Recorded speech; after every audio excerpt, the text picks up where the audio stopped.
Oh guys, what's up? Back again. Alright, today we're gonna react obviously to Bleach in 16 minutes by some YouTuber. I know his name, but I wanna give him a shout out, you know what I mean? Alright, let's get into it. Comment section going like, "Hey Mo, when's your next anime a minute? Hey Mo, what are the anime a minutes, you slag? Hey Mo, I'm gonna eat that juicy ass of yours. You want an anime a minutes? I got you. No Shitachi no Hikari. Whoa, whoa, whoa, whoa. No Shitachi no Hikari. Whoa.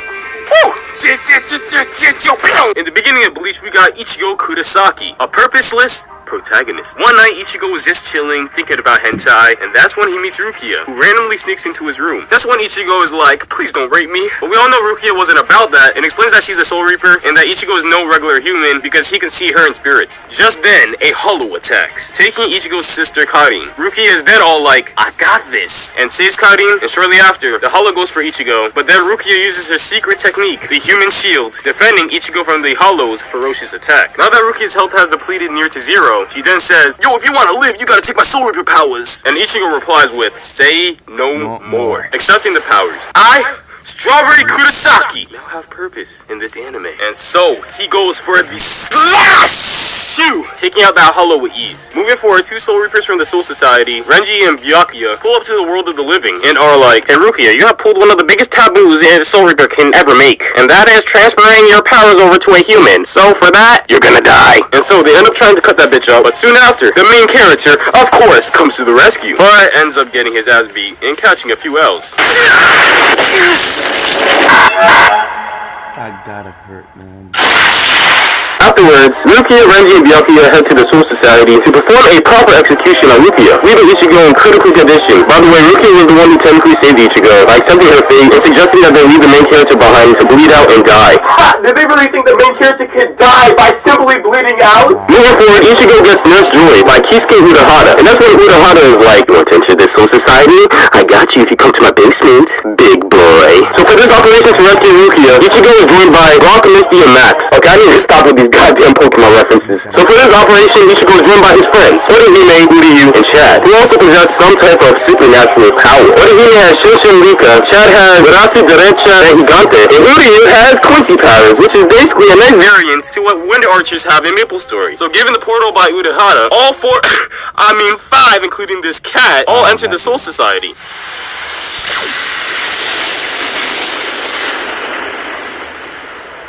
Well, that gotta hurt. While moving through the Soul Society, they end up bumping into this bitch, who gives them transportation, or a cannon, to shoot them into the Serite, where these Soul Reapers live, and most importantly, where Rukia is located. As they enter the Serite, they all end up getting split up into pairs. Since the Soul Reapers were ordered to get rid of the intruders, Ichigo encounters a Soul Reaper named Ikaku, and... Easy! As a result for the victory, Ichigo manages to extract the information on the location where Rukia is being executed, and so he heads out, but as he's making his way towards Rukia, he is intercepted by Renji, and had no other choice but to fight, and as a result... Easy! So this is when Renji explains his backstory with Rukia, basically going like, "Rukia is my childhood friend, it's all my fault Rukia is getting executed." And after concluding his story about Rukia and him back in the good old days, he then requests that Ichigo goes ahead to save Rukia. And so, once again, Ichigo heads towards the direction where Rukia is being held. But, as expected, another Soul Reaper cuts him off, and so this Soul Reaper is named Kenpachi, who's hungry for a good fight. The fight concludes with a stalemate, with both Ichigo and Kenpachi laying in critical condition. But no worries, the main character manages to survive. Wow, what a fucking... Oh, guess what it is? This cat is going to transform. Surprise! Thanks to this cat... Yeah, well, by the way, this cat girl's name is Yoruichi. And with that out of the way, Yoruichi brings Ichigo to special training grounds to train him to obtain his Bankai. Basically, the level 3 powers of his Zanpakuto, or in other words, his sword. After several episodes of Bankai getting an ass beating, guess who unlocks Bankai? Chugimi Wakimi Takashita! eat, not eat, yo! So with Ichigo having a mastery with Bankai, he's then like, it's time to rescue Rukia. So just as Rukia is about to get executed, Ichigo comes in clutch and sets Rukia free. He then tosses Rukia to Renji, so Rukia can get the hell out of there, while he takes care of the other Soul Reapers. Alright. Rukia comes in like, oh no you don't! So with no other choice, Ichigo releases his... Okay.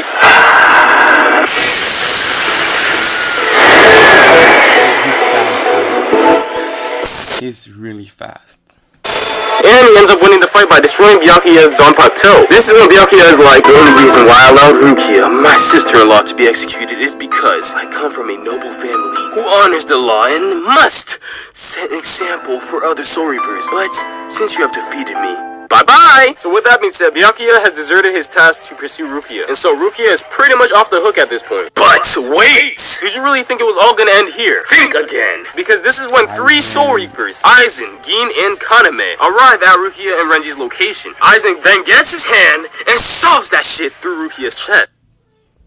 What is that? Wow, I remember how that felt. Oh, this guy's gonna get some hate. Taking the Hogyoku that Urahara had implanted and hid inside of her. This item is able to transfer Soul Reaper powers to Hollows and vice versa. Shortly after, Aizen, Gin, and Kaname flee the Soul Society to Wako Mundo, a dimension that resides between the world of the living and the Soul Society, and is also the habitat for Hollows. And by the way, there might be future villains later on, wink wink. So after that incident, the Soul Reapers no longer view Ichigo, Uryu, Chad, or Orihime as threats. And also, Orihime, Chad, and Uryu did have their own fights. But really, if they didn't include the true main character, does it really matter? And so, they return to the world of the living.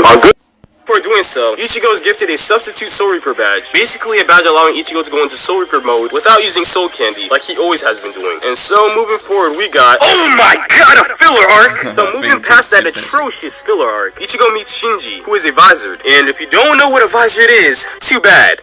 Just kidding. So basically, a Vizard is a Soul Reaper who has acquired Hollow Power. Hollow powers, you know. You already know, man. And by the way, Ichigo has shown hints of having this type of power, but it really wasn't relevant till now. So with Ichigo technically being qualified as... Hey man, you should leave the Soul Reapers and join my squad. But Ichigo briskly declines. Moving forward, two Arrancar arrive in Karakura Town, Ukiura and Yami. And what is an Arrancar, you ask? Well, to answer your question, it's a hollow that has removed its mask and obtained powers similar to that of a Soul Reaper. I really wonder who's responsible for this. This is when Chad and Orihime pull up after sensing their spiritual levels over 9! Oh hell nah! You ain't gonna finish that dead-ass meme. Well, after Orihime and Chad sense the Arrancar's spiritual pressure, they rush to the location and engage in battle. And it looks like Chad takes a fat L. Just as Orihime is about to get striked, you already know the main character is gonna appear. Oh god. Oh god.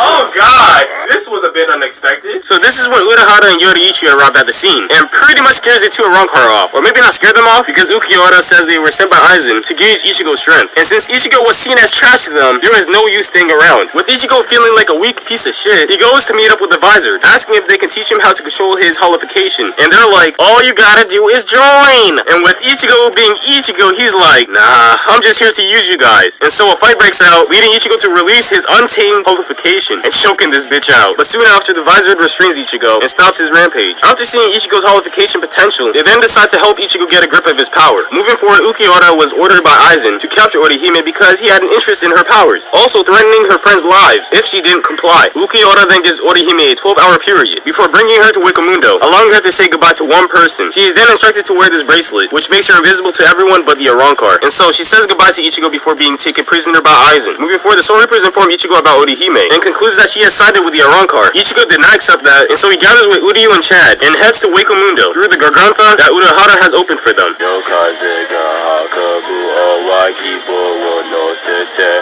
call my dad, you Keruka! On their arrival, they meet three good-natured Arrancar, Nel, Pesce, and Don de Chaka. Using the Arrancar's warm-looking pet, Bawa Bawa, they travel to Las Noches, where Orihime is being held. Now that they have arrived in Las Noches, they had no other choice but to go up against the Arrancar elite forces, known as the Espada. But of course, they breeze through these fights no problem because after all, they all got that main character invincibility cloak equipped.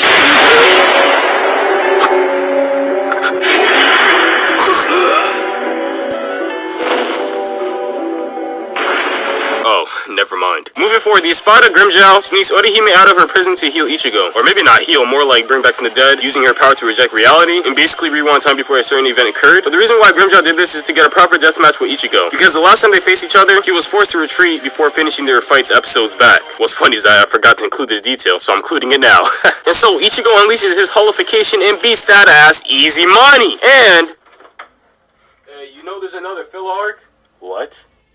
I said there's enough. I heard you the first time, for fuck's sake. Because these shit suck so much, I will skip them for the sake of this anime minutes.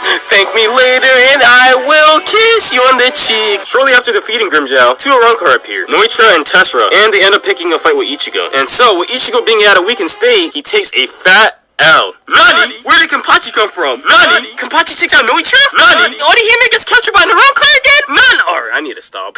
Well, moving forward, with many Soul Reapers besides Kenpachi pulling up to Wako Mundo, Aizen uses Bakugo number 77 to contact them, basically using Bakugo number 77 as a fucking speaker to tell them that he lured them here, closing off the Gargantas that they enter here through, and essentially trapping the Soul Reapers in Wako Mundo. With that being said, Aizen leaves Wako Mundo with Gin and Kaname to Karakura Town to create the Oken, a key to the Soul King Palace, which requires 100,000 souls to create. And basically, Aizen's plan is to fight the Soul King, to overthrow him and take his throne. But I have heard that Aizen just wanted to have a good fight, but, I mean, yeah, I just saw that on the internet, but hey, let's move on. But little did Aizen know, Urahara has set up a plan to replace the real Karakura Town with a replica, and to post the 13 Core Guard Squad captains in that fake Karakura Town. But as soon as Aizen arrives, he already knew what's up. He was like, yeah, this shit is all fake. And so Aizen summons his Arrancar troops, and soon after the Vizier arrives, siding with the Soul Reapers with the intention to take down Aizen.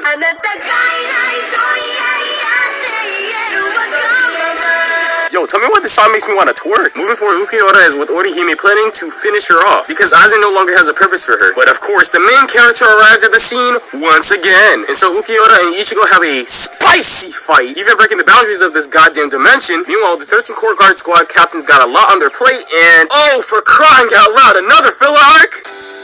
Yeah, I think I'm getting tired of covering these filler openings, so, you know what it's time for? It's time to get into the good shit. Change!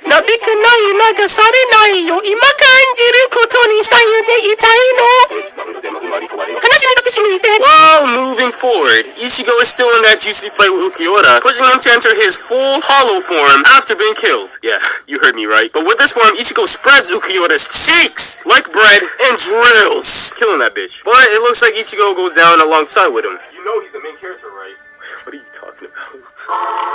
Fucking hacks! After recovering, Ichigo heads down to do cleanup duty and attempts to take out the Arrancar Yami. But in the midst of battle, Byakuya stops Ichigo, telling him that he must return to the world of the living, using the Garganta Mayuri created. And so after a bit of conflict, he goes through the Garganta with Netsu Unohana. While traveling through the Garganta, Unohana tells Ichigo he is the only one who can possibly defeat Aizen because he is the main character. I'm kidding.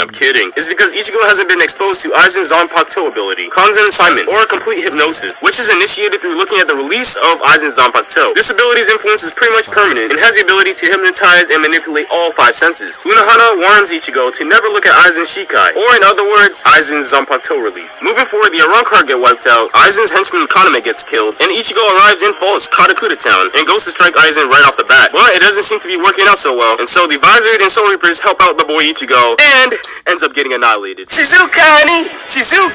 With Ichigo being the final man standing, he goes up against Aizen once again. And this is when Aizen is like, check out my nipples, my Hogoku I fused with. Which essentially gives Aizen fucking God mode. Aizen then continues spouting out some bullshit, saying that he has forged Ichigo's path all the way till now, since the day he was born. This is when Daddy Kurosaki swoops in, and apparently he's a Soul Reaper. Shortly after, Gin arrives at the scene and takes on Ichigo while Ichigo's father Ishin takes on Aizen. As Ishin is fighting Aizen, Urahara and Yoriichi arrive to assist him in this battle. With Aizen being an OP-ass motherfucker, he then follows through and drills their cheeks with ease. Shortly after those ass drillings, Aizen then leaves with Gin to head to the real Karakura Town to forge the Oken, leaving Ichigo, Ishin, Urahara, and Yoriichi alive. Bro, I think you forgot to finish off the main character. Moving forward, Ichigo's father gives Ichigo one of those powerful Naruto speeches, saying even though they are too weak to defeat Aizen, they can't just stand around doing nothing, because everyone in Karakura Town will inevitably be slaughtered. And so Ishin opens the Senkaimon, enabling them to travel to the real Karakura Town. As they are traveling through the Senkaimon, Ishin notices the cleaner is no longer there in the Dangai. Essentially, the cleaner is there to kill anyone or anything from staying too long. And the cleaner is pretty much as durable as Diamond, but since Aizen got those OP hacks on, he destroyed that shit pretty easily on his way to Karakura Town. With that being said, Ishin decides to take advantage of the time distortion in the Dangai to teach Ichigo the final Getsuga Tensho. And for those people who don't know the time distortion in the Dangai,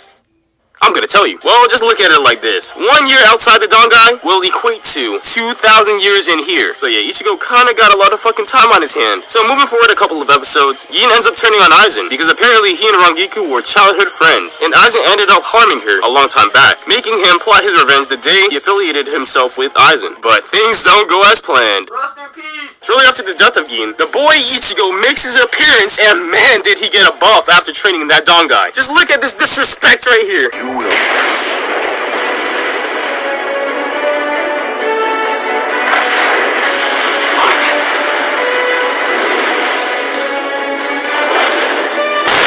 And so, Ichigo and Aizen have their final showdown, resulting in Ichigo using the final Getsuga Tensho, smacking that bitch Aizen right in the mouth and taking him down. And to put the icing on the cake, Urahara uses his Kido to seal and apprehend Aizen. Knowledgeable of the repercussions for using the final Getsuga Tensho, Ichigo slowly loses his soul Reaper powers and oh my god, for God's sake, another filler arc? Oh, get this filler arc opening out of my face. Well, moving past those goddamn fillers, Ichigo had lost all of his spiritual energy, and so he says his farewells to Rukia. And that is the end of Bleach. No. You know there's actually more. Do I really have to go over this shit-ass arc? Do it for the anime minutes. Well, apparently there's more. This is the final arc of Bleach. Sorry to say it's shit, so I will skim over this shit like no tomorrow. So with Ichigo no longer having spiritual energy, this guy hits him up like, hey yo, you want your powers back? And Ichigo's like, yeah bro! So Ichigo unlocks Fullbring powers. Of course, that's after a series of tests that pushed his physical and spiritual capabilities. Just as Ichigo gets a mastery of his Fullbring powers, this guy turns on Ichigo and steals his powers. That's when Rukia appears behind him and stabs him with a special blade, giving him spiritual energy and his Soul Reaper powers back. With that being said, Ichigo beats that ass and kills that bitch. Oh yeah, his name was Kugo Ginjo. For anyone who actually cares about that, I mean, I don't know why you would, but yeah. So with that villain out of the way, Ichigo's Soul Reaper powers returned, we got the conclusion of Bleach. Or maybe not the true conclusion, because we still haven't gotten to the 1,000-year Blood War arc. Oh, I just wish that was an anime. I wish that was an anime. But let's pray. Someday they will release it to the anime. We hope, right? And thank you for watching my video, you know what I mean? I appreciate that. Let's reach 4 likes, you know what I mean? 4 likes, you know. Easy peasy, man. Easy peasy. And by the way, sub to Somo Gaming. SOMEMOE Gaming, you know. This guy's videos are great, man. I'm just saying. By the way, see ya. Have a nice life, nice day, I guess, you know. And that's it. Pretty much. See ya.